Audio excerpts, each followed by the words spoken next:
ভিডিওটা শেষ পর্যন্ত দেখেন। যদি ভিডিওটা ভালো লাগে লাইক করতে ভুলবেন না। আমাদের গ্রামে নুড়ি পাগলি থাকতো। নুড়ি বয়স বাড়লে ও বুদ্ধি বাড়েনি, তাই সবাই পাগলি বলে ডাকতো। ছোটবেলায় নুড়ির বাবা মা মারা যায়, ভাইয়ের কাছে থাকতো। ভাইয়ের বিয়া করার পরে নুড়িকে ঘর থেকে ভাবি বের করে দেয়।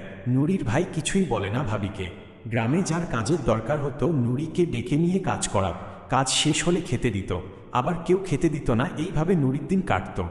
নুড়ি সারাদিন বাইরে থাকতো এবং রাতে বাইরে থাকতো এবং রাতে বাইরে থাকতো কার কার বাড়ির উঠানে রাতে ঘুমান। একদিন নুড়ি সবাইকে বলে, কাল রাতে ওইখানে দুইটা মানুষ সাদা কাপড় পরে বসে কি জানি খাচ্ছে। কেউই নুড়ির কথা শুনে না, উল্টো পাগল বলে আর গালাগালি করে নুড়িকে। গ্রাম মানুষ, আমার ফুফু বিয়ে একই গ্রাম পাশের বাড়িতে। ফুফু নুড়িকে বলে, সত্যি যদি তুই এমন কিছু দেখিছ তাহলে আমাকে রাতে ডাক দিবি, আমিও তোর সাথে ওই দুইজনকে দেখব। নুড়ি বলে, আচ্ছা বুবু, আজ তোমাকে দেখাবো। রাতের বেলায় নুড়ি ফুফুকে ডাকতে যায়। ফুফা দরজা খুলে আর দেখে নুড়ি পাগলি। অমনি ফুফা রাগারাগি করে, ধাক্কা দিয়ে ফেলে দেয় নুড়িকে আর দরজা লাগিয়ে দেয়। পরের দিন ফুফু নুড়িকে বলে, কি কাল রাতে আমায় ডাকলি না কেন? তখন নুড়ি বলে, ডাকছি, দুলা ভাই আমাকে খুব গালাগালি করছে আর ধাক্কা দিয়ে ফেলে দিছে। ফুফু তখন বলল, কিছু মনে করিছ না? তোর দুলাভাই লোকটা এমনি। নুড়ি হেসে দেয়। ফুফু বলে, আজ রাতে আমাকে ডাকবি, আমি আজ ঘুমাব না। নুড়ি বলে, আচ্ছা বুবু। ফুফু রাতের বেলা নুড়ির ডাকের অপেক্ষা করে। নুড়ি এবার দরজা বাড়ি না দিয়ে জানালা দিয়ে টোকা দিচ্ছে, আর অমনি ফুফু সোজা উঠে বাইরে বের হয়ে আর নুড়ি নুড়ি করে ডাকে। নুড়ি সামনে আসে আর ফুফু হাত ধরে সামনে নিয়ে যায়।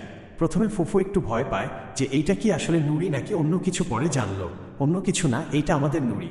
নুড়ি বলল, দেখ বুবু, ওই দিক তাকাও। ফুফু সাথে সামনে তাকালো আর দেখলো সাদা কাও। ফুফু সাথে সামনে তাকালো আর দেখলো সাদা কাপড় পরা দুইজন মাটিতে বসে মাথাটা একটু নিচু করে কি জানি খাচ্ছে। চাঁদের আলো এত কিছু বোঝা যাচ্ছে না, আর আমরা দূর থেকে তাদের কে দেখছি না। মুখ বোঝা যাচ্ছে, কি খাচ্ছে তাও বোঝা যাচ্ছে না। আবার পুরুষ না মহিলা তাও বোঝা যাচ্ছে না, খালি দুইজন মাটিতে বসে কিছু খাচ্ছে এইটা বোঝা যাচ্ছে। চাঁদের আলোয় অনেক বোঝার চেষ্টা করলাম, কিন্তু কিছুই বুঝতে পারলাম না, কেননা আমরা অনেক দূর থেকে দেখছি। নুড়ি বলল, বুবু চল সামনে যেয়ে দেখি। আমার সাহস কুলায় নাই, তাই সামনে যেতে চাই নাই।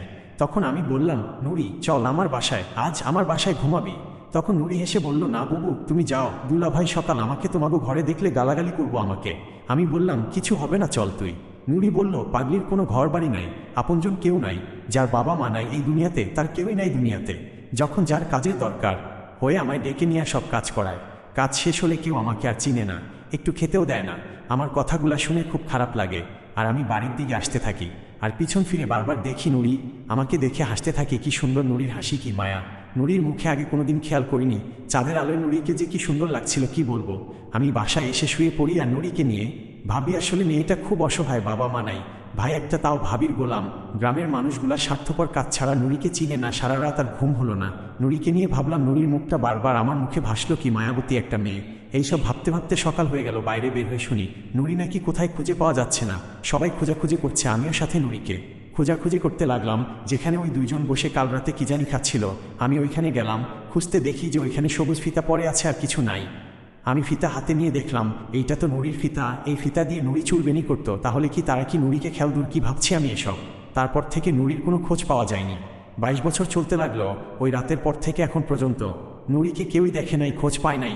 আমি আমার ফুফু কাছ থেকে এই গল্পটা শুনি। এইটা গল্প না, আমাদের গ্রামের সত্যি ঘটনা।